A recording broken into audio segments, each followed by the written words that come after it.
तो हमारा आज का टॉपिक है योगा फॉर इंडस्ट्रीज़। तो इंडस्ट्रीज़ का मतलब क्या, जहाँ पे जस्ट अ मिनट, इंडस्ट्रीज मतलब क्या, ग्रुप ऑफ प्रोडक्टिव एंटरप्राइजेस जहाँ पे रॉ मटेरियल को यूज़ करके कुछ प्रोडक्टिव चीज़ों को बनाया जाता है, उनका प्रोडक्शन किया जाता है, कुछ गुड्स या कोई भी इस टाइप की चीज़ें जिनमें रॉ मटेरियल यूज़ होके हम कुछ नई चीज़ों का निर्माण करते हैं। तो इस टाइप की अलग अलग इंडस्ट्रीज होते हैं। तो इस टाइप के इंडस्ट्रीज को अलग अलग क्लासीफाई किया गया है, लाइक प्राइमरी उनके लेवल के अकॉर्डिंग, कि छोटे लेवल का है तो primary, then secondary, tertiary and quaternary. तो इस तरीके से अलग अलग लेवल पे इंडस्ट्रीज अलग अलग तरह से काम करते हैं। अ, यहाँ पे हम एक सेकेंड, और स्टूडेंट आ रहे हैं। तो इसमें लार्ज क्वांटिटी में काम होता है, रॉ मटेरियल को यूज़ किया जाता है। जैसे कि हमको पता है कि शुगर केन से शुगर का फॉर्मेशन, ये इंडस्ट्रीज़ में ही इस तरह के काम होते हैं। हम सभी को पता है पेपर जो बनता है, वो पेपर कैसे, वुड से, लकड़ी से बनाया जाता है, वो भी इंडस्ट्री में ही इस तरह के काम होते हैं। मतलब एक रॉ मटेरियल को यूज़ करके एक ज़्यादा वैल्यूएबल प्रोडक्ट बनाना। हमारे लिए लकड़ी तो इम्पॉर्टेंट है, बट हमको पेपर की भी ज़रूरत है, वो हमारे लिए बहुत ज़्यादा इम्पॉर्टेंट है पेपर। तो उसके लिए उस रॉ मटेरियल को यूज़ करके उसके ऊपर प्रोसेस करके इन इंडस्ट्रीज़ में इस तरह का प्रोडक्शन का काम होता है। ठीक है? जैसे कि शुगर केन से शुगर बनाना, और भी इसके काफ़ी सारे एग्ज़ाम्पल्स हैं। फूड को प्रोसेस करके नई चीज़ें बनाना, रॉ मटेरियल फूड का यूज़ करके उन पे प्रोसेस्ड फूड बनाना, इस टाइप की चीज़ें। कपड़े की इंडस्ट्री होती है, वहाँ पे धागे को यूज़ करके हम पूरा कपड़ा बनाते हैं। तो इस टाइप का काम सारा इंडस्ट्रीज़ में होता है। हम क्या पढ़ने वाले हैं? योगा फॉर इंडस्ट्रीज़, मतलब जो जहाँ पे इस लेवल के इस तरीके का काम होता है, वहाँ पे क्या रिक्वायरमेंट है योगा की, वहाँ पे क्या-क्या प्रॉब्लम्स वहाँ के वर्कर्स फ़ील करते हैं, और उस पे योगा थेरेपी हम कैसे दे सकते हैं, इसके बारे में आज हम डिस्कशन करने वाले हैं। जैसे कि हमको पता है और कौन-कौन से, पहले हम इंडस्ट्री को समझ लेंगे तो हम योग को भी समझ पाएँगे। वहाँ की इंडस्ट्री, अपने आप को फ़ील करिए कि आप किसी इंडस्ट्री में ही हैं और वहाँ पे किस तरीके से काम होता है, कौन-कौन से टाइप के इंडस्ट्रीज़ होते हैं, तो हम यहाँ योग को उससे रिलेट कर पाएँगे कि वहाँ पे नीड कैसी होगी उनकी। ठीक है? इस तरह की फैक्ट्रीज़ होते हैं जहाँ पे फूड को प्रोसेस कर किया जाता है और उससे एक नया प्रोसेस्ड फूड रेडी किया जाता है इन जगहों में। सिल्क इंडस्ट्री, यहाँ पे सिल्क के धागे से कपड़ा बनाया जाता है इस तरह से। ऐसे कई सारे एग्ज़ाम्पल्स हैं, ये हमने केवल 2 एग्ज़ाम्पल्स अपने समझने के लिए लिए हैं कि आपको पता चले कि इंडस्ट्री में वर्क कैसे होता है। अब आई बात मेन, कि यहाँ पे ये जो इस तरह की इंडस्ट्रीज़ होते हैं, अब हमको ये तो समझ में आ गया कि इन इंडस्ट्रीज़ में ज़्यादा लेवल पे, बड़े लेवल पे मैन पावर की ज़रूरत होती है, ज़्यादा लोगों की ज़रूरत होती है जो इन सारी चीज़ों पे काम कर सके। इतना सारा बड़े लेवल पे कपड़ा बनाना है, तो कितने सारे लोगों की ज़रूरत होगी, तो कितने सारे लोग एक साथ मिलके काम करेंगे। तो अ, हमको पता चल गया कि इंडस्ट्री में लोग कैसे काम करते हैं। तो उनको क्या प्रॉब्लम्स वहाँ फेस करनी होती है, वो समझेंगे। तो यहाँ पे कुछ स्ट्रेस किस तरह का हो सकता है, पहले तो स्ट्रेस समझ लेंगे कि स्ट्रेस क्या है, वो भी वर्क प्लेस का स्ट्रेस। अब हम जब साथ में काम करते हैं किसी बड़े लेवल पे, जस्ट अ मिनट, एक सेकेंड। जब हम बड़े लेवल पे काम करते हैं तो कई सारी प्रॉब्लम्स उन वर्कर्स को फील करनी पड़ सकती है, एक्सपीरियंस करनी होती है। उस वजह से काफ़ी सारा स्ट्रेस वो फील करते हैं। स्ट्रेस क्या है? एक harmful physical and emotional response है, जो कि कब होता है, जब स्ट्रेस कब होता है, जब हम, जो आपका एम्प्लॉयर है, उसकी रिक्वायरमेंट को हम फुलफ़िल नहीं कर पाते, किसी भी कारण से, जो भी कारण है उन पे अभी आगे डिस्कशन करेंगे। बट जो रिक्वायरमेंट है वो फुलफ़िल नहीं हो पा रही है, या आपकी जो कैपेबिलिटीज़ है, मतलब वर्कर की जो कैपेबिलिटी है वो एम्प्लॉयर के नीड से फुल मैच नहीं हो पा रही है, मतलब वो जो चाह रहा है उतना हम उसको काम करके नहीं दे पा रहे हैं। तब, और जो हमारे काम की जो डिमांड है, मतलब हमको समझिए किसी वर्कर को, हर किसी वर्कर को काम मिला होता है इक्वली, कि आपको आज इतना-इतना कपड़े बनाने हैं, आज इतना-इतना आपको आप जो डिपार्टमेंट सँभाल रहे हो, आपको इतना-इतना काम करना है वहाँ पे। बट अगर किसी कारण से कंटीन्यूअसली आपसे नहीं हो पा रहा है, उस वर्कर से नहीं हो पा रहा है, तो दैट मीन्स वहाँ कुछ प्रॉब्लम है। तो इस तरह का कारण, उसका रीज़न एक स्ट्रेस भी हो सकता है। और जॉब स्ट्रेस कहलाता है, बिकॉज़ ये वर्क प्लेस का स्ट्रेस है, यहाँ पे घर से कोई रिलेटेड नहीं है। इस वजह से क्या होता है, जब ऐसा स्ट्रेस हो जिससे प्रोडक्टिविटी इस पे असर पड़े, उस वो अफेक्ट हो प्रोडक्टिविटी, तो इस तरह का स्ट्रेस क्या होगा, उनकी प्रोडक्टिविटी को पहली बात तो कम करेगा, दूसरा उस वर्कर की हेल्थ है उसको डाउन करेगा, उस पे भी नेगेटिवली इम्पैक्ट डालेगा और कई सारी इंजरीज भी इसकी वजह से हो सकते हैं। ये इस तरह के इंडस्ट्रीज का में होने वाला मेन प्रॉब्लम। हम योगा की वहाँ क्या ज़रूरत है, इसलिए इन सब चीज़ों पर डिस्कस कर रहे हैं कि वहाँ पे क्या-क्या प्रॉब्लम्स उन वर्कर्स को फेस करनी होती है। तो ये तो हुआ स्ट्रेस। अब मान लीजिए किन्हीं वर्कर्स को स्ट्रेस तो है, बट उसके साइन क्या होंगे? हमको कैसे पता चलेगा कि उनकी प्रोडक्टिविटी अफ़ेक्ट हो रही है? और 1 सेकंड।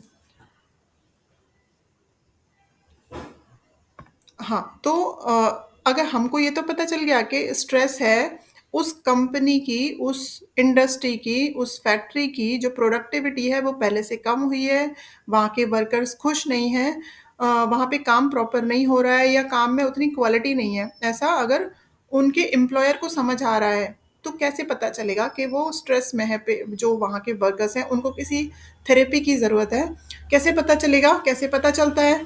वो ज़्यादा टेक मोर टाइम ऑफ, वो ज़्यादा अपने काम से एब्सेंट रहने लग जाए, अगर अपने काम पे लेट आने लग जाए, उसका मूड स्विंग होते रहे लगातार और वो काम करने की उनको ज़्यादा इच्छा नहीं हो, ज़्यादा मोटिवेशन वो फ़ील नहीं कर पा रहे। जैसे हमको पता है, हम सा जहाँ पे अभी इस वक़्त हमारी क्लास में मैक्सिमम लेडीज़ हैं, मैक्सिमम है, तो मैं इसलिए उन लोग को एक एग्ज़ाम्पल देके समझाना चाहूँगी या सभी के लिए कॉमन एग्ज़ाम्पल। हम जो भी काम करते हैं दिन भर में, जो भी काम करते हैं, हम बहुत इंटरेस्ट लेके करते हैं। अब समझिए आप क्लास का ही एग्ज़ाम्पल ले लेते हैं कि आप बहुत क्लास के लिए इंटरेस्टेड थे कि शाम को एक नया टॉपिक हमको पढ़ने मिलेगा और उस पे योगा थेरेपी कैसे काम करती है हमको सीखने मिलेगा क्लास में।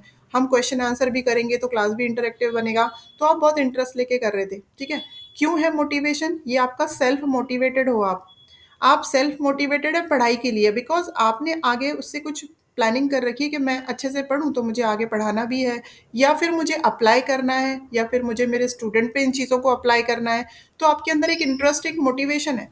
लेकिन अगर आपका ये मोटिवेशन कहीं ख़त्म हो जाए किसी कारण से, दैट मीन्स कहीं कुछ प्रॉब्लम है। आपने लिया तो है काम हाथ में कि मुझे एमए करना है, बट आप में मोटिवेशन की कमी अचानक आ गई, तो कहीं न कहीं कोई स्ट्रेस आप पे काम कर रहा है। तो इस तरीके से वर्कर्स में मोटिवेशन की जब कमी हो जाती है और वो अपने कमिटमेंट पे नहीं रह पाते, जो काम उनको दिया गया, वो काम वो प्रॉपर तरीके से उसमें क्वालिटी के साथ नहीं कर पा रहे हैं और ज़्यादा एग्रेसिव आपको आप उनको नोटिस कर पा रहे हैं अपने वर्कर्स को कि वो पहले से ज़्यादा एग्रेसिव हैं, तो इनसे पता चलता है कि कहीं न कहीं स्ट्रेस उन पे काम कर रहा है। अब हम समझेंगे कि कॉजेज़ क्या हैं इनके। इनके कॉजेज़ क्या हैं, इनके रीज़न क्या हैं इन जो स्ट्रेस उनको होता है उसका रीज़न क्या है? Being unhappy with the job, अगर उनको जो उनका जो काम है वो उससे खुश नहीं है। दूसरी बात, उनका जो काम है, उनका जो काम का टाइप है, जॉब रोल जो भी है, उससे वो सैटिस्फाइड नहीं है, खुश नहीं है। उनके ऊपर बहुत कभी-कभी बहुत ज़्यादा हेवी वर्कलोड होता है, बहुत ज़्यादा रिस्पॉन्सिबिलिटी भी होती है कई बार, उसकी वजह से वो स्ट्रेस में है और ज़्यादा लंबे टाइम तक उनसे काम करवाया जा रहा है। हो सकता है उनको उतना अ, उनको उतनी पेमेंट शायद नहीं मिल रही है या कुछ और चीज़ हो सकती है, ज़्यादा लंबे टाइम के लिए काम करवाया जा रहा है, उससे उनकी फैमिली लाइफ अफ़ेक्ट हो रही है, इस वजह से भी वो स्ट्रेस हो सकता है। मैनेजमेंट प्रॉपर नहीं होने की वजह से भी स्ट्रेस हो सकता है, बिकॉज़ वो अपनी बातें किसी को बता नहीं पा रहे हैं। अगर उनको वर्क प्लेस पे कुछ प्रॉब्लम है, बट मैनेजमेंट प्रॉपर नहीं है, तो आप अपनी बात किसी को बता नहीं पा रहे हो, वैसे में भी स्ट्रेस हो सकता है। कुछ डिमांडिंग कंडीशन ऐसी है कि बहुत ज़्यादा डिमांड की जा रही है कि ये बनाओ, वो बनाओ, ऐसे करो, जल्दी काम करो, ज़्यादा काम करो, बट आपकी कैपेबिलिटी या वर्कर की कैपेसिटी उतनी नहीं है। उस केस में भी ये भी रीज़न हो सकता है उसके स्ट्रेस का। और इनसिक्योरिटी अपने जॉब के लिए, जो वो काम वर्कर करते हैं, किसी कारण से उनको लगता है कि मेरे को यहाँ से टर्मिनेट किया जा सकता है, वो भी एक रीज़न उनके स्ट्रेस का हो सकता है।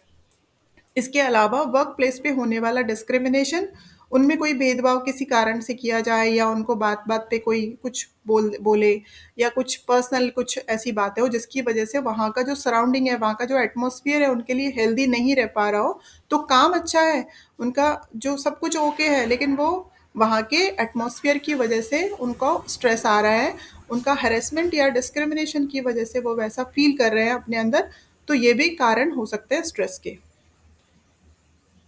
अब स्ट्रेस तो पढ़ लिया हमने कि यहाँ की प्रॉब्लम मतलब वर्कर्स को क्या क्या प्रॉब्लम्स फेस करने पड़ते हैं। पहली बात तो उनके वर्क प्लेस पे बहुत ज़्यादा स्ट्रेस कई बार हो सकता है हर किसी को होता है, हर इंडस्ट्री में होता है, ऐसा हम बिल्कुल नहीं बोल सकते, बट कॉमनली इस टाइप की चीज़ें उनको फेस करनी होती है। इसके अलावा एक बहुत बड़ा फैक्टर है जिसकी वजह से एक तो स्ट्रेस पे योगा थेरेपी की ज़रूरत है, दूसरी बात हेल्थ हैज़र्ड्स बहुत होते हैं। हेल्थ हैज़र्ड्स मतलब कुछ खतरे उनकी लाइफ के लिए बहुत सारे होते हैं, जिसमें हम कुछ डिस्कस करेंगे, मेनली 5। उसमें पहला है बायोलॉजिकल, दूसरा है फिजिकल, तीसरा है ergonomic, chemical hazards and psycho social. तो एक एक करके सभी को डिस्कस करेंगे। Just a minute.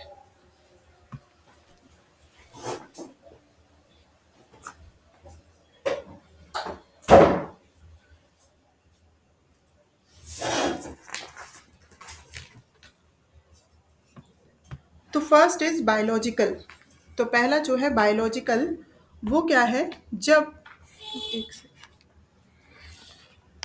जैसे कि फार्म्स में वगैरह जहाँ पे खेती होती है वहाँ पे भी काफ़ी सारे वर्कर्स को काम करना पड़ता है, हॉस्पिटल्स हो या इस तरह की चीज़ें जहाँ पे उनको बायोलॉजिकली कुछ प्रॉब्लम्स होने वाले, लाइक जैसे कि इससे आप समझ पाएंगे, जहाँ पे छोटे जीव जंतु, छोटे छोटे माइक्रोब्स या फंजाई या फिर इंसेक्ट बाइट का जहाँ खतरा हो, रेडिएशंस का जहाँ खतरा हो, उसकी वजह से क्या होता है, उनके बायोलॉजिकल जो स्ट्रक्चर होता है उसमें चेंजेस आने के चांसेस होते हैं, पॉसिबिलिटी होती है, और उनको उससे रिलेटेड डिसीजेज होने की पॉसिबिलिटी होती है।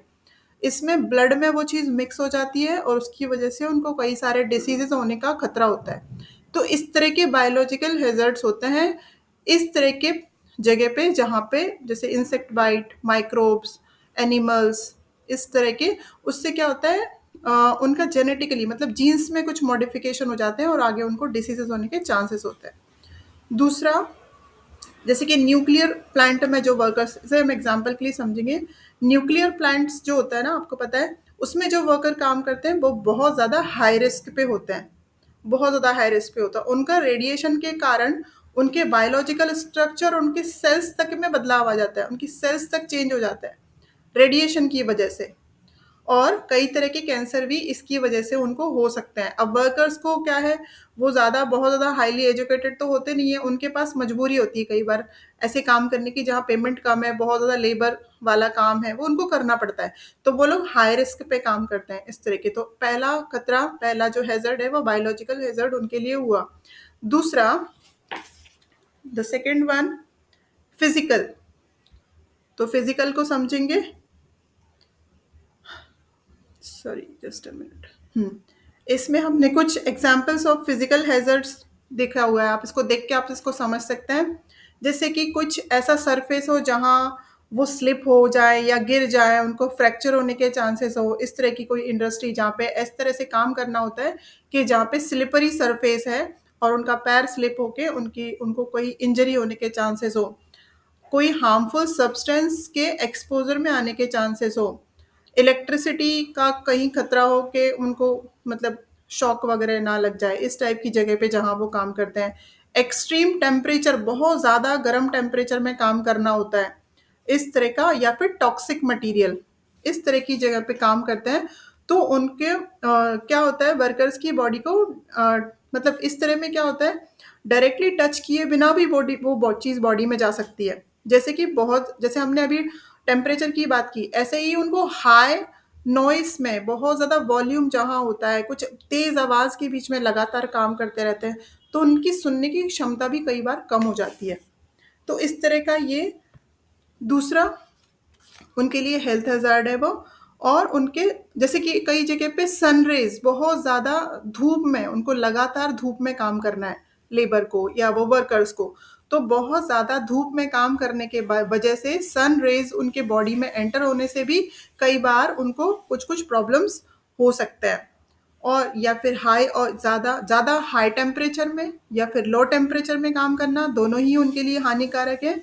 और like many industries have very high noise level, this affect the ability to hear। जैसे कि मैंने बताया कि बहुत सारे इंडस्ट्री में बहुत तेज आवाज में उनको काम करना होता है, उस वजह से भी उनकी सुनने की क्षमता प्रभावित हो जाती है, और वो अ, उनके उनके का मतलब सुनने की क्षमता बहुत ज़्यादा खराब होने के भी चांसेस होते हैं, डीपनेस आने के भी चांसेस होते हैं। उसके बाद थर्ड है हमारा एर्गोनॉमिक हैजर्ड्स।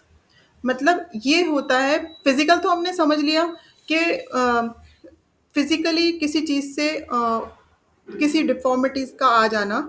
दूसरा श्रम दक्षता ये है एर्गोनॉमिक। तो इसमें क्या होता है, जैसे कि कंटिन्यूअसली आपने देखा होगा वर्कर्स को, जैसे किसी इंडस्ट्री में, यहाँ पे हम पिक्चर से समझ सकते हैं, बार बार उस पर्सन को झुक के कोई सामान उठाना पड़ रहा है, बार बार दिन में 10 बार 20 बार 50 बार 100 बार उसको वो सामान झुक के उठाना पड़ता है, दूसरी जगह उसको रख के आना पड़ता है। तो this hazards put strain on the body over a period of time. मतलब क्या करता है, जब शुरुआत में कुछ दिन अगर होंगे तो क्या होगा, वो उसको उस प्लेस पे, मतलब अगर उसने बैक, यहाँ पे फॉरवर्ड बेंडिंग में दिख रहा है, वो उनकी जो स्थिति है वो फॉरवर्ड बेंडिंग वाली है। तो उनको शुरुआत में जब उन्होंने जॉब स्टार्ट किया है या थोड़ा टाइम हुआ है उनको स्टार्ट करके, तो थोड़े दिन उनको वहाँ पे स्ट्रेन टाइप का फील होगा, एक खिंचाव सा फील होगा, माइल्ड पेन फील होगा, और वो पेन धीरे धीरे बढ़ भी सकता है।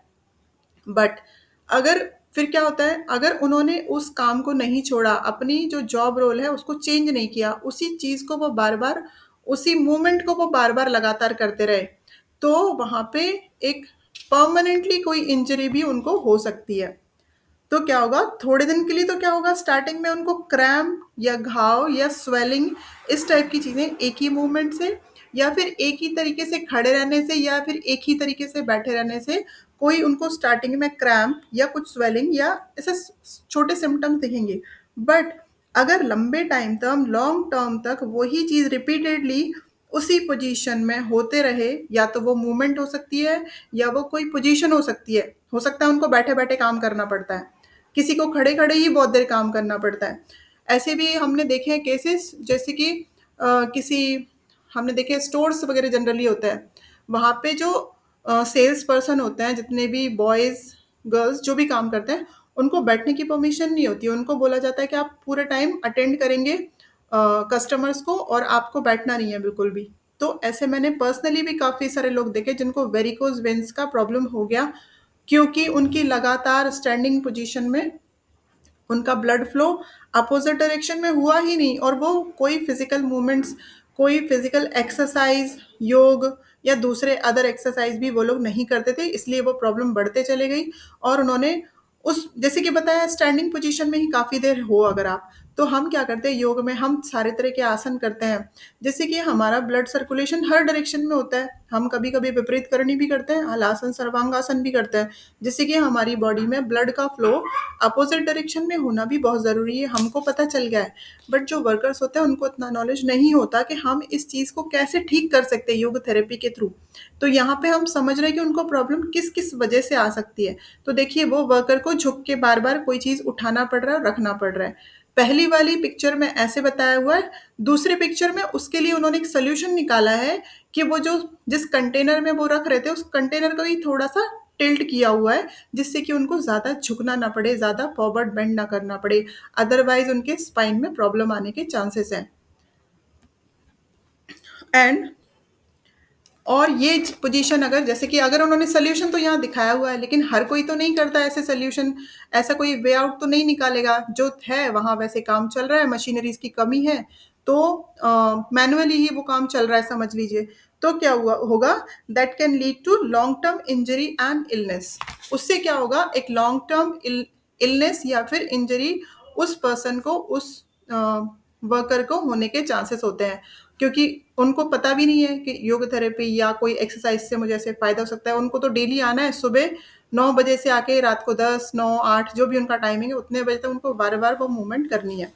ठीक है? उसके बाद में हमारा था, देखिए, एर्गोनॉमिक हो गया, न now chemical hazards. Chemical hazards क्या किस-किस टाइप के हो सकते हैं?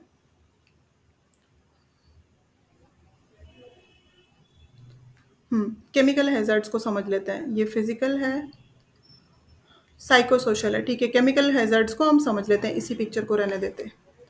तो केमिकल हैज़र्ड्स में क्या होता है, यहाँ पे कुछ केमिकल्स से जब हम कॉन्टैक्ट में, जब वर्कर कॉन्टैक्ट में आते हैं, पहला वाला जो एर्गोनॉमिक समझा था हमने, उसमें एक चीज़ बताने की रह गई कि एर्गोनॉमिक में इस वाले मूवमेंट को करने से जो इलनेस या इंजरी होती है, वो मस्कुलोस्केलेटल डिफॉर्मिटीज़ या मस्कुलोस्केलेटल डिसीज़ेज़ की कैटेगरी में आएगी। जैसे हमको पता है किसी को बैक पेन हमेशा के लिए होके रह गया। हुँ। कार्पल टनल सिंड्रोम होके रह गया, रिस्ट में पेन। इस तरह की चीज़ें हमेशा के लिए या एक लॉन्ग टर्म के लिए उनको बैक पेन हो जाएगा और ठीक होने में बहुत दिन, महीने लग जाएँगे।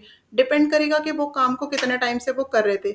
अभी स्टार्ट किए तो जल्दी ठीक हो जाएगा, बहुत लंबा टाइम हो गया तो हमको भी उनको योगा थेरेपी दे के भी ठीक करने में बहुत लंबा टाइम लगेगा। ठीक है? तीसरा वाला है हमारा केमिकल हैज़र्ड। तो केमिकल हैज़र्ड में क्या होता है, केमिकल इंडस्ट्री में ये केमिकल हैज़र्ड के चांसेस होते हैं, जहाँ पे केमिकल्स का कुछ वर्क होता है।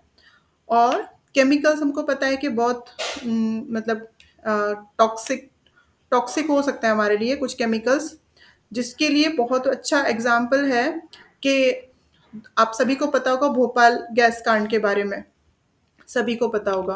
वो 2-3 दिसंबर 1984 में भोपाल में एक गैस लीक हुआ था, मतलब यूनियन कार्बाइड कंपनी थी। उस कंपनी का जो प्लांट था, उस प्लांट से मिथाइल आइसोसाइनाइड ये नाम की गैस लीक हो गई थी। मिथाइल आइसोसाइनाइड भोपाल में 2-3 दिसंबर यूनियन कार्बाइड कंपनी से। तो हुआ क्या था, वो गैस इतनी ज़्यादा टॉक्सिक थी कि अगर उसको 1 मिनट उसको स्मेल अंदर चले जाए अगर, तो उसके 1 मिनट बाद भी कोई नहीं बचेगा, उसके बाद उसकी डेथ हो जाएगी, इतनी ज़्यादा टॉक्सिक वो गैस थी।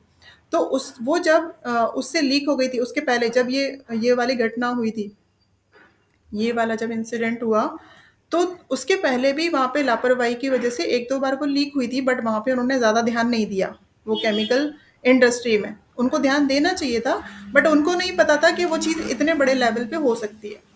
तो क्या हुआ, उस रात वो 2-3 दिसंबर की रात को वो इतना लीक हो गई और आस-पास सारी जगहों में फैल गई, तो उससे जितने लोग उसके कॉन्टैक्ट में आए उस गैस के, वो तो इमीडिएटली उनकी डेथ हो गई। साथ में जो कुछ लोग बचे थे या दूर थोड़े और डिस्टेंस पे थे, उनमें कुछ प्रेग्नेंट लेडीज़ भी थी। उन प्रेग्नेंट लेडीज़ ने जिन बच्चों का बर्थ हुआ उस टाइम पे, मतलब जिन्होंने उनकी डिलीवरी के बाद में जो भी इतने सारे अफेक्टेड हुए पर्सन, और जो बच्चों को जन्म दिया, मतलब टोटल 1048 बच्चों में से 9% बच्चे ऐसे थे जो जन्मजात विकृति थी, मतलब उनमें ऐसे डिफेक्ट्स थे जो कि उनके बर्थ के टाइम से ही उनमें थे। उसमें कुछ जैसे नॉर्मल बच्चा जैसे बिहेव करता है, उस तरह के उनके अंदर एक मिनट, मतलब वो नॉर्मल नहीं थे, वो बच्चे कुछ एबनॉर्मल थे, उनमें कुछ डिफेक्ट्स थे, और वो सारा रीज़न उस गैस का इफ़ेक्ट था। सोचिए कितनी पावरफुल और कितनी टॉक्सिक वो गैस रही होगी कि वो मदर को अफ़ेक्ट तो की, बट हो सकता है कि वो जो जिस गाँव में थे, आस-पास के दूर-दराज़ में, तो उन तक ज़्यादा इफ़ेक्ट नहीं हुआ, बट वो बच्चे में आ गया, और उसके बाद इवन वहाँ नहीं रुका। उस बच्चे को आगे जो जनरेशन में, उसमें तक डिफ़ॉर्मिटीज़ दिखाई दिए, उसमें तक डिफेक्ट्स दिखाई दिए। उस उस गैस लीक होने की वजह से नेक्स्ट जनरेशन तक, मतलब अभी जो बेबी हुआ उसका भी बच्चा, उसका नेक्स्ट जनरेशन, उसमें भी कुछ डिफेक्ट दिखाई दिए। इतने खतरनाक ये केमिकल्स होते हैं। तो केमिकल इंडस्ट्री में भी बहुत सारे खतरे और बहुत सारे हेल्थ हज़ार्ड्स लोगों को होते हैं। तो इस सब चीज़ों से जो एम्प्लॉइज़ होते हैं उनको उन सब चीज़ों के लिए देखभाल करनी चाहिए अपने वर्कर्स के लिए। तो हमको समझता है, पता है हमको चीज़, बट हम यहाँ बात कर रहे हैं योगा थेरेपी की, ठीक है? तो इस तरह की चीज़ें ना हो, तो लापरवाही तो नहीं करनी चाहिए। उनके लिए इस तरह की चीज़ों की देखभाल करनी चाहिए कि उनके साथ इस तरह की प्रॉब्लम्स ना हो, और वो कम से कम उनको प्रॉब्लम हो अपनी जगह पे। ये हुआ केमिकल। देन उसके बाद साइको सोशल।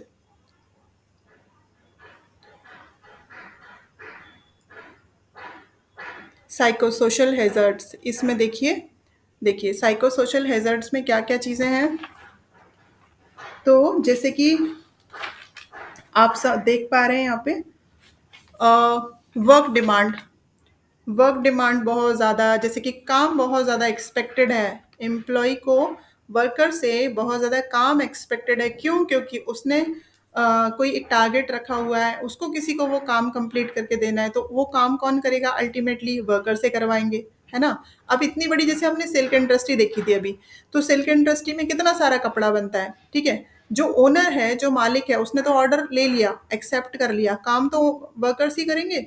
तो वो उन्होंने उनको बता दिया कि भई मुझे इस डेट तक इतना-इतना चाहिए कपड़ा, बना के आप रेडी करके दो। अब लोड किसके ऊपर आया? अल्टीमेटली वर्कर्स के ऊपर। वर्कर्स की अगर मेंटल और फिज़िकल कंडीशन अच्छी नहीं है, जैसे कि हमने सारे हैज़र्ड्स पढ़ लिए, इतने सारे हैज़र्ड्स होते हैं, बायोलॉजिकल है और इमोशनल भी है, मतलब जैसे कि स्ट्रेस था। इतनी सारी चीज़ें अगर हैं, तो कैसे उसकी प्रोडक्टिविटी बढ़ेगी? कैसे वो काम प्रॉपर करके दे पाएगा? तो वर्क डिमांड, हुँ, ये साइकोसोशल हैज़र्ड इसलिए है, वर्क डिमांड ज़्यादा है, बट वो वर्कर की कैपेबिलिटी उतनी नहीं है। दूसरी बात, कोई ट्रॉमेटिक इवेंट हुआ हो, उसकी पर्सनल लाइफ़ में कुछ प्रॉब्लम चल रहा हो, वो किसी दुःख में है, वो कुछ नर्वसनेस में है, तो उससे भी उसकी प्रोडक्टिविटी पे फ़र्क पड़ता है। जॉब का इनसिक्योरिटी, कि अगर उसको काम नहीं समझ में आ रहा है, अच्छा नहीं लग रहा, उससे हो नहीं रहा, उसकी कैपेसिटी उतनी नहीं है, उसकी बॉडी अलाउ नहीं कर रही उतना हेवी। यहाँ पे क्या है, वर्कर्स को बहुत हेवी वर्क करना होता है, बहुत ज़्यादा, कभी-कभी बहुत लोड को भी उठाना पड़ता है, हेवी चीज़ों को उठा के इधर से उधर ले जाना, दिन भर वही काम करना होता है। तो कभी-कभी उसकी कैपेसिटी भी उतनी नहीं होती, लेकिन उसको डर ये होता है कि अगर मैं काम नहीं करूँगा, तो मेरी जॉब चले जाएगी। तो जॉब की इनसिक्योरिटी भी होती है, टर्मिनेट होने के चांसेस भी होते हैं, और इस वजह से कुछ साइको सोशल, और ये फिर सब चीज़ें अगर ऐसा कुछ रहा, तो ये उसके बिहेवियर में दिखती है, मतलब सोशली भी उसके लिए खतरा हो जाता है, अगर वो बिहेवियर से खराब हो जाएँगे तो। तो इस तरह के हेल्थ हैज़र्ड्स हमने सारे समझे। अब आई बात योगासन, कैसे आसन उन पे काम कर सकते हैं। इस तरह के जो वर्कर्स हैं, उनकी सारी टाइप की प्रॉब्लम्स हमने समझ ली। तो योगासन किस तरीके से हेल्प कर सकता है? हाउ योगा में हेल्प टू देम। तो योग के द्वारा क्या होगा? जैसे कि हमने देखा कि अभी कुछ हेवी चीज़ों को वो उठाना, लाना, ले जाना, इस टाइप की चीज़ें तो वर्कर्स के लिए कॉमन होती हैं।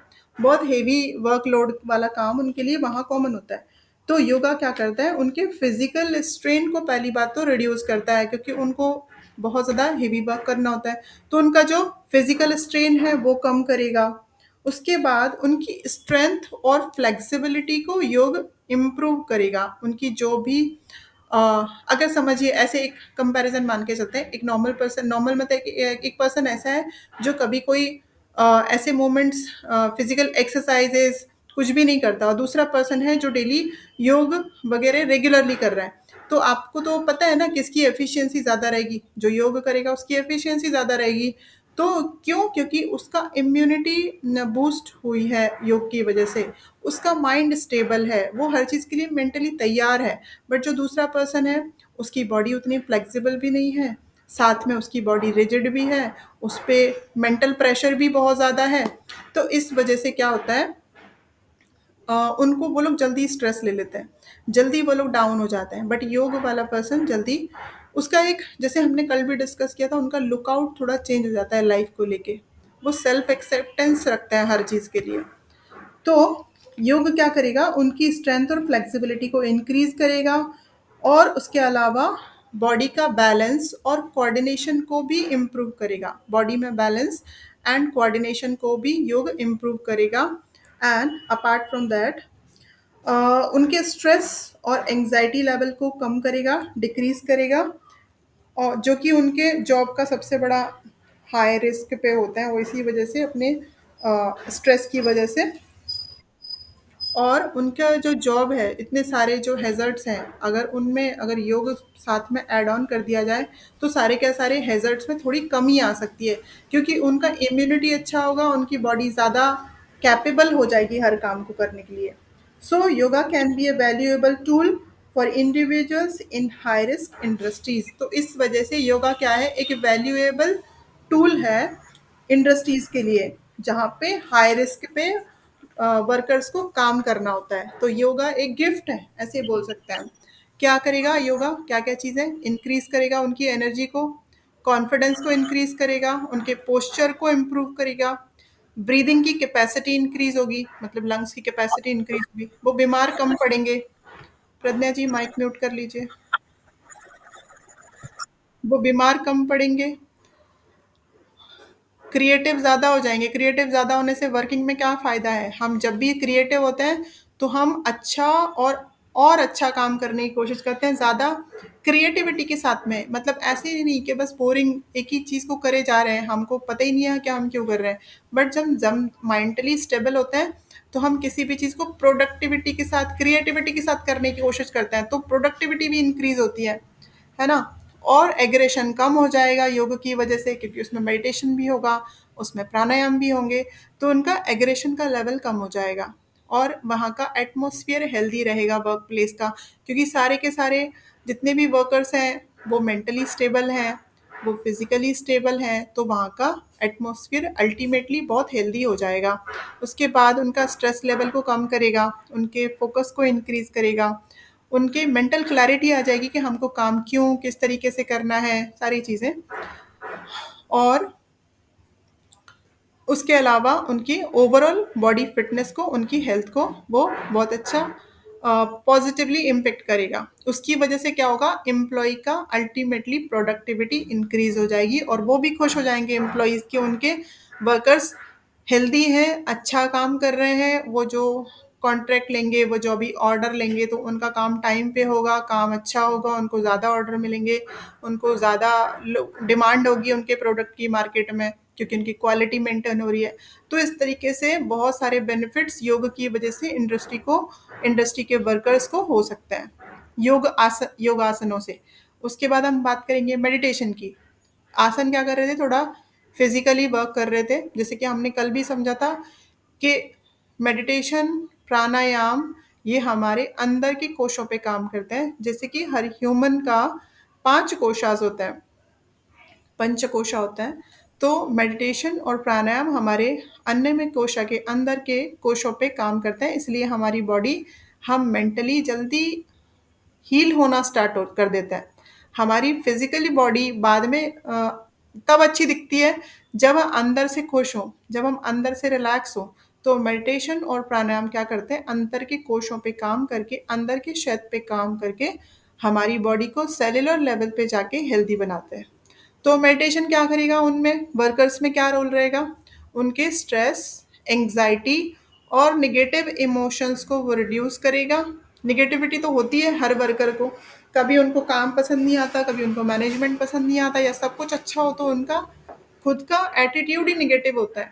उस वजह से क्या होता है, वो काम पे भी उसका असर पड़ता है, काम अच्छा नहीं होता, प्रोडक्टिविटी पे इम्पेक्ट पड़ता है। तो मेडिटेशन से जब मन ही शांत रहेगा, जब उनके सारे सिस्टम्स हेल्दी रहेंगे, उनका मन रिलैक्स रहेगा, उनका ब्रेन प्रॉपर काम कर रहा होगा, उनके ब्रेन में और उनकी पूरी बॉडी में अच्छे से ऑक्सीजन चले जाएगी। प्राणायाम की वजह से, मेडिटेशन की वजह से माइंड काम डाउन हो जाएगा, तो उनकी प्रोडक्टिविटी अल्टीमेटली बहुत पॉजिटिव होगी। उसके बाद उनका फोकस इंक्रीज होगा, उनकी क्रिएटिविटी बढ़ेगी काम में, कि मैं इस काम को और बेहतर तरीके से कैसे करूं, ऐसा वो सोचेंगे। प्रोडक्टिविटी बढ़ेगी, अल्टीमेटली हमने डिस्कस कर ही लिया। उनका इमोशनल इंटेलिजेंस इम्प्रूव होगा, बूस्ट होगा, उनकी नींद अच्छी होगी। आपको, हमको सभी को पता है, जितनी अच्छी स्लीप होती है उसके बाद नेक्स्ट डे हमारा उतना ही बेटर होता है, बिकॉज हमारी नींद बहुत अच्छी हुई है, हम एकदम फ्रेश फील कर रहे हैं। और हमको कोई भी काम ना करना हो, छोटा सा कोई टास्क दे दिया जाए, लेकिन हमारी लास्ट नाइट की नींद अगर प्रॉपर नहीं हुई है, तो हमको दिन भर ही फ्रेशनेस फील नहीं होती उसकी वजह से। तो इम्प्रूव करेगा उनके स्लीप को, बेटर बनाएगा, और एडिक्शंस वगैरह ये उनको से भी दूर रखेगा, और उनके वहाँ पे जो मतलब पूरा प्रॉपर क्लैरिटी के साथ में वो काम कर पाएंगे, इम्यूनिटी को बूस्ट करेगा, और ओवरऑल उनकी जो वर्कआउट परफॉर्मेंस है वो बेटर होगी, मेडिटेशन और प्राणायाम की वजह से। तो योग योग पूरा है, जैसे कि योग में केवल आसन नहीं आते, हमको पता है, योग में आसन भी आएंगे, प्राणायाम भी आएगा और मेडिटेशन भी आएगा, तभी वो टोटली योग है। अदरवाइज एक एक को ही लेंगे केवल, तो ये केवल पार्ट्स हैं योग के, पूरा योग नहीं है। अगर कोई आसन केवल कर रहा है तो वो योग नहीं है, योग में ये योग का केवल पार्ट है।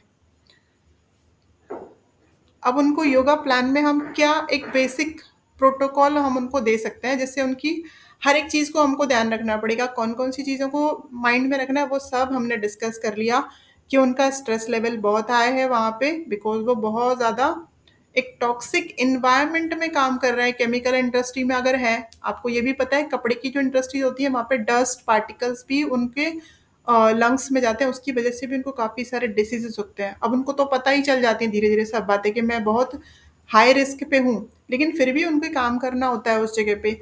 तो कैसे उनकी इम्यूनिटी को बूस्ट किया जाए, कैसे उनके स्ट्रेस लेवल को कम किया जाए, तो उस तरह से हम उनके लिए एक बेसिक प्रोटोकॉल रेडी कर सकते हैं। और हमको एक चीज़ पता है कि उनको बहुत वर्कलोड वाला काम करना, मतलब हेवी वर्कलोड वाला काम करना पड़ता है, कि मतलब हेवी चीज़ों को उठाना और एक टारगेट को कंप्लीट करके एक टाइम के अंदर देना, तो उसके लिए बॉडी भी फ्लेक्सिबल चाहिए, माइंड भी रिलैक्स चाहिए।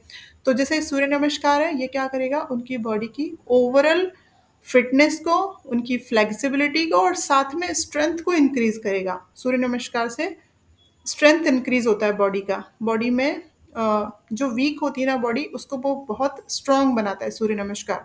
तो सूर्य नमस्कार, उसके बाद जब हम स्टैंडिंग पोजीशन से स्टार्ट ही कर रहे हैं तो त्रिकोण आसन, ट्रायंगल पोज, उसके बाद पाद हस्तासना। पाद हस्तासना हम चाहें तो इसको उस जगह पे ही देंगे, वही देंगे। पाद हस्तासना अच्छा है बहुत, बट हमको ये ध्यान रखना है कि जिस पर्सन का, जैसे वहाँ पे जॉब रोल भी अलग-अलग होता है। आपको पता है वर्कर्स का काम तो डिफरेंट डिफरेंट होता है। हमको ध्यान देना है, बिकॉज़ हम केवल योग नहीं दे रहे हैं, हम योग थेरेपी दे रहे हैं। थेरेपी मतलब एक ट्रीटमेंट होता है, तो ट्रीटमेंट तो पेशेंट के अकॉर्डिंग होगा। कोई डॉक्टर ऐसे थोड़ी करता है कि जितने आज क्लिनिक में पेशेंट आए सबको सेम मेडिसिन दे दिया कि मेरे पास तो आज यही है, मैं तो सबको यही देने वाला हूँ। नहीं करते ना। जो पेशेंट की जो यूनिक रिक्वायरमेंट होती है उसको उसके अकॉर्डिंग मेडिसिन दिया जाता है। तो वैसे ही योग में होगा, योगा थेरेपी में होगा कि जिस पेशेंट की जो रिक्वायरमेंट है उसके अकॉर्डिंग उसको आसन दिए जाएंगे। समझिए वहाँ पे उस पर्सन का, जैसे हमने इस पिक्चर में देखा था, इस पर्सन का क्या हो रहा है, फॉरवर्ड बैकवर्ड बेंडिंग कौन सा हो रहा है, कोई बताइए मुझे अनम्यूट करके। फॉरवर्ड है या बैकवर्ड है या साइड बेंडिंग, क्या है ये?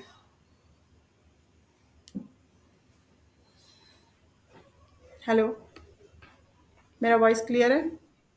हाँ, फॉरवर्ड बेंडिंग, रोशनी जी, ओके गुड। तो अब अगर ये पर्सन दिन में 50 बार फॉरवर्ड बेंडिंग कर रहा है, उसका काम ऐसा है कि उसको फॉरवर्ड बेंड करने के बाद ही वो काम कंप्लीट होता है और उनके पास कोई ऑप्शन नहीं है। और जो दूसरे पिक्चर में दिख रहा है, वो तो उन्होंने एक बहुत अच्छा उनके लिए वे आउट निकाला हुआ है कि इन पर्सन को इस तरीके से ना झुकना पड़े, और वो आराम से अपना काम भी कर लें। लेकिन समझिए कि ऐसा कोई वे आउट उन कंपनी के एम्प्लॉय ने वैसा नहीं किया और वो पर्सन को झुकना ही पड़ रहा है। उस वजह से उनको बैक पेन हो गया, ठीक है। अब हमने जब योगा करवाया, जब थेरेपी दी हमने, तो हमने तो सबके साथ में बोल दिया कि आप भी कर लीजिए, पाद हस्तासना कर लीजिए। पाद हस्तासन में हम दोनों हाथों को अपने टो से टच करते हैं, पैरों के। तो ये तो फॉरवर्ड बेंडिंग हुआ और हमने उनको होल्डिंग भी करवा दी, तो उनको तो फायदे की जगह नुकसान ही होने वाला है। क्यों? क्योंकि वो तो दिन में 50 बार फॉरवर्ड बेंडिंग ही कर रहे थे, प्रॉब्लम तो उसी से शुरू हुई। बैक पेन तो उसी से स्टार्ट हुआ, फॉरवर्ड बेंडिंग ज़्यादा होने की वजह से, और हमने पूछा भी नहीं। हमने रूट कॉज, और सबसे पहली बात योगा थेरेपी में सबसे पहले रूट कॉज जाना जाता है, उनसे डिस्कस किया जाता है, उनकी प्रॉब्लम्स को समझा जाता है कि किस वजह से प्रॉब्लम स्टार्ट हुई है। बिना कुछ सोचे समझे हमने सोचा सारे आसन ही अच्छे होते हैं योग में, तो ऐसे नहीं होता है। डिपेंड करता है किस पर्सन की रिक्वायरमेंट क्या है, उन हर किसी की यूनिक रिक्वायरमेंट होती है। तो अगर उसकी प्रॉब्लम्स फॉरवर्ड बेंडिंग से ही स्टार्ट हुई तो हम उनको फॉरवर्ड बेंडिंग का आसन नहीं देंगे, हम उनको उसका काउंटर पोज देंगे। हम उनको बैक बेंडिंग के कुछ आसन देंगे, जिससे उनको जो गैप आया है स्पाइन पे, अगर गैप आई है, पहले समझना पड़ेगा कि स्पाइन में प्रॉब्लम क्या हुआ है, ठीक है। तो उसके बाद में उसका अपोजिट काउंटर पोज देंगे, जिससे कि वो चीज़ वापस फिक्स हो जाए। तो इन सब चीज़ों का बहुत बारीकी से ध्यान देना होता है कि किसको कौन सा आसन सूट होगा और किसको कौन सा आसन सूट नहीं होगा। उसके बाद कुछ आसन है, उत्कट आसन, चेयर पोज, वक्रासन। इससे उनकी स्पाइन हेल्दी रहेगी, फ्लेक्सिबल रहेगी। बट समझ के देना है, डिस्कस करके देना है, योगा काउंसलिंग के बाद देना है। एक ग्रुप काउंसलिंग भी होती है, वहाँ पे एक पूरे ग्रुप की जॉब रोल को समझा जाता है कि सारे के सारे वर्कर्स किस टाइप का मेनली वर्क परफॉर्म करते हैं, उसके अकॉर्डिंग आप उनका योगा प्लान बना सकते हैं। उसके बाद भुजंगासन है। अब हम वक्रासन देखिए, पहले हमने स्टैंडिंग से स्टार्ट किया, सूर्य नमस्कार, त्रिकोणासन, पादहस्तासन, उत्कटासन, यहाँ तक हम थे स्टैंडिंग में। उसके बाद हम सिटिंग में आके उनको वक्रासना, उसके बाद प्रोन पोजीशन, हमेशा इसी सीक्वेंस में जाएंगे। भुजंगासन, ज़्यादा ही उनको बैक में प्रॉब्लम है तो भुजंगासन की जगह पे पहले अर्ध भुजंगासन दीजिए। जब वो उसमें कंफर्टेबल हो जाए, उसका होल्डिंग टाइम कम रखिए। जब वो 10 सेकेंड 20 सेकेंड के लिए पूरी तरह से कंफर्टेबल हो जाए, वो कि हाँ मुझे कोई पेन नहीं हो रहा है 10 सेकेंड में, 20 सेकेंड भी, मैं तो धीरे धीरे ग्रेजुअली एक वीक 10 सेकेंड, दूसरे वीक से 20 सेकेंड, ऐसे टाइम बढ़ाते बढ़ाते 30 सेकेंड तक जाइए। जब वो उसमें कंफर्टेबल हो जाए तो अर्ध भुजंगासन के बाद आप पूर्ण भुजंगासन भी करवा सकते हो। एकदम से किसी को कैमल पोज नहीं दिया जाता, एकदम से किसी को धनुरासन नहीं दिया जाता है। ठीक है, पहले हर किसी की एफिशिएंसी को धीरे धीरे बढ़ा जाता है। तो फिर धीरे उसके बाद में कैमल पोज करवा सकते हैं। कैमल पोज को वेरिएशन के साथ करवा सकते हैं। और फिर शलभासन, प्रोन पोजीशन का, लोकस्ट या ग्रासोपर पोज भी इसको बोलते हैं। और फिर ये हुए प्रोन पोजीशन, उसके बाद हम आएंगे सुपाइन पोजीशन के आसन में, क्योंकि सीक्वेंस स्टैंडिंग से स्टार्ट हुआ, देन सिटिंग, प्रोन, सुपाइन। तो सेतुबंधासन, सेतुबंधासन के लिए एकदम से आसन बहुत है, बट डिपेंड करेगा किसको क्या देना है। चक्रासन एकदम से किसी को नहीं दे सकते, वो एडवांस पोज है, तो हमको उनकी एफिशिएंसी को धीरे धीरे बढ़ाना है। सेतुबंधासन बैक के लिए, उनके स्पाइन के लिए काफ़ी अच्छा होगा। होल्डिंग टाइम स्टार्टिंग में कम रखेंगे, पहले देखेंगे सब उसमें कितने कंफर्टेबल हैं, एज ग्रुप क्या है, इस सब चीज़ों को देखना होता है। योगा थेरेपी वैसे ही होती है, एकदम से योगा क्लास की तरह उसको स्टार्ट नहीं किया जाता है कि जो मर्जी आए करवाया, ऐसे नहीं होगा। उसके बाद शवासन बहुत ज़्यादा इम्पॉर्टेंट है। जैसे कि हमने देखा स्ट्रेस लेवल बहुत ज़्यादा हाई है, वो लोग बहुत हाई रिस्क पे काम करते हैं, तो उनका रिलैक्स होना बहुत ज़रूरी है। तो शवासन और योग निद्रा दोनों करवाई जा सकती है। अ, उसके बाद में कपालभाति हम स्टार्टिंग में भी सिटिंग पोजीशन में आने के बाद भी कर सकते हैं। इस वक्त भी कर सकते हैं कि सारे आसन हो जाए, बट उसका पहले ही बेनिफिशियल ज़्यादा है। वो क्रिया है, बिकॉज वो प्राणायाम नहीं है। तो शुद्धि क्रिया मतलब बॉडी को प्योरीफाई करना, तो purify at least 3 minute to 4 minute, और अगर ज़्यादा गर्मी नहीं है तो 5 मिनट भी करवा सकते हैं। बट डिपेंड करेगा इसमें भी कि कोई बीपी का पेशेंट तो नहीं है, तो उनको कपालभाति बिल्कुल भी नहीं करवाना है। फिर उसके बाद अनुलोम विलोम, नाड़ी शोधन करवा सकते हैं। ओमकार, जब ओमकार चैंटिंग करवाना है एटलीस्ट 21 टाइम्स। शवासन, योग निद्रा और ओमकार, ये तीनों उनके स्ट्रेस लेवल पे काम करेंगे, उनके एंग्जाइटी डिसऑर्डर्स पे काम करेंगे, और धीरे धीरे उनका मन रिलैक्स होने लगेगा, उनको एक कामनेस अपने माइंड में फील होने लगेगी। और क्लास को एंड करते टाइम पे शांति पाठ हमेशा करवाना ही है। मंत्रोच्चारण से मन कंसंट्रेशन लेवल इंक्रीज होता है हमारा। इसी वजह से स्टार्टिंग में प्रेयर और एंड में प्रेयर ज़रूर करवाई जाती है, जिससे कि हम कंसंट्रेट कर सकें हर चीज़ पे, अपने काम पे। ठीक है, तो ये था हमारा yoga for industries. Just a minute.